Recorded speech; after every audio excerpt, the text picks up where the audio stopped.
time to talk about paper, which could be your best friend in a journal or your worst enemy.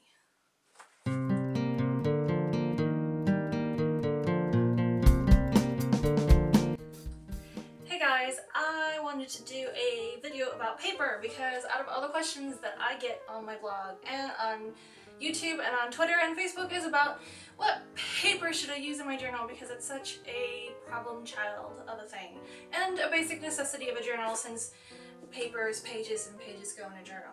There are a couple different papers that you can use, and I'm going to talk about 3 of them that I have used. Paper, it's kind of like a personal thing almost, and I think it can be broken up into 3 categories. 1, you have watercolor paper. That's what a lot of journal artists use, is the hot press Fabrino $8 gazillion a sheet. So you're so intimidated to work in your journal because it costs so much money that you have to make something perfect, oh my god, right away. The second kind of paper is Vellum Bristol, which can come in a really thick kind of paper, and it's really smooth and it's really nice to play on, but if you want to do any kind of watercolor or water media on it, it doesn't really work all that well. And the third kind of paper is printmaking paper, which is made for people doing like screen printing or silk screening or whatever. It's the same thing anyway. And that paper can either be really smooth or it can be less smooth, and you can do a little more watercolor on it, and there's a variety of different papers that you can get that are different prices. And I found a brand called Stonehenge, and I've been using that in my journals, and you can see it doesn't really like get wavy or curl on you, and it actually is really nice. And this paper was about $1.40 a sheet, and I used 3 sheets to do my journals, and I really love it. But it's kind of too soft. I want something that's harder and smoother. So I decided to try the mixed media papers. And when the Strathmore visual journals came out, I was like, well, it's just the paper that you can buy anyway. Ooh, that you can actually bind yourself.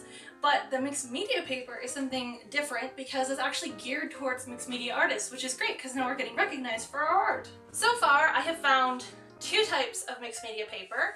There is the Canson mixed media paper, and the Strathmore mixed media paper. Now, when I went to go get mixed media paper, actually, I couldn't find the Strathmore paper. So I bought the Canson paper because it says it's 138 pounds, which if you know about paper, pounds means thicker or something around that thing. Yeah, it's sciencey things that I'm not going to get into. But anyway, it says that it's 138, and I was like, well, the Strathmore stuff is 140, so they should be about the same, but they're not the same.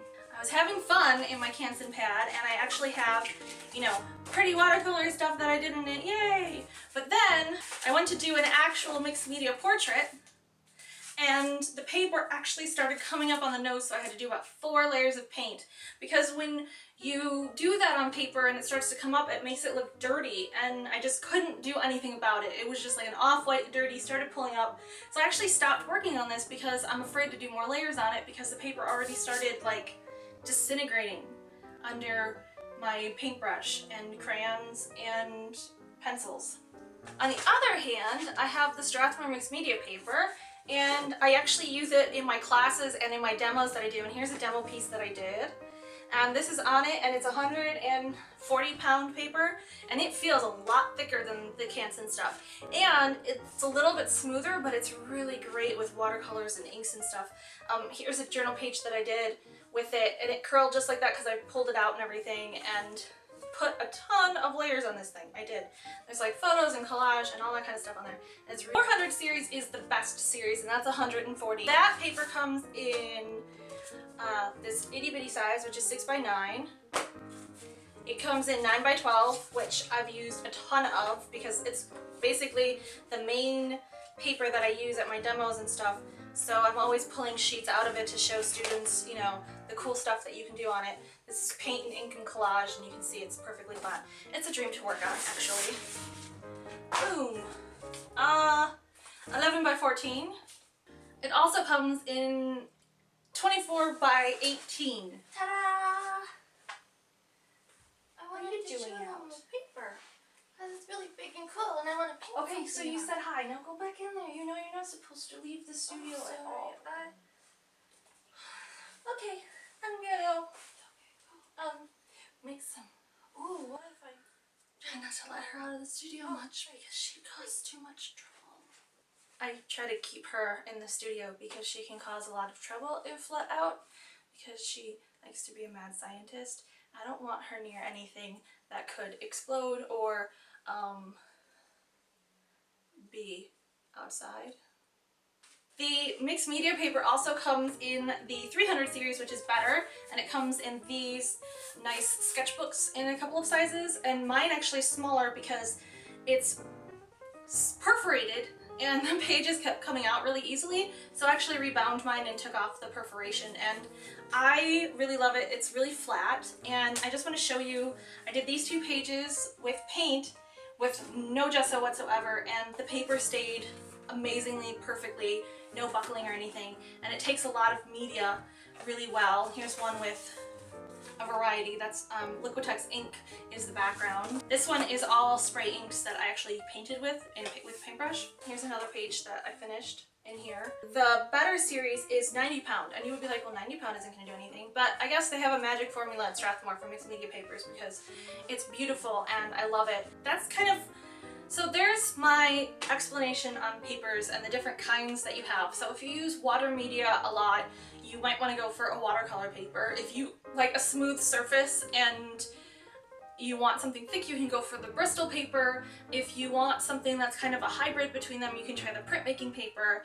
And if you're going to try a mixed media paper, I definitely recommend the Strathmore over the Canson.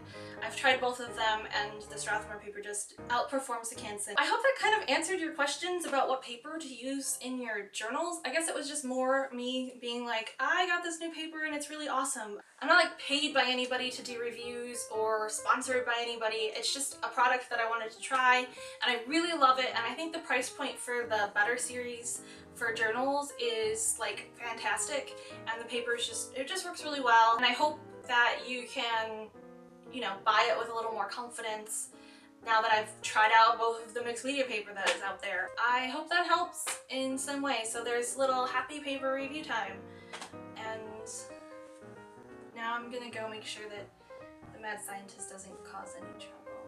Bye!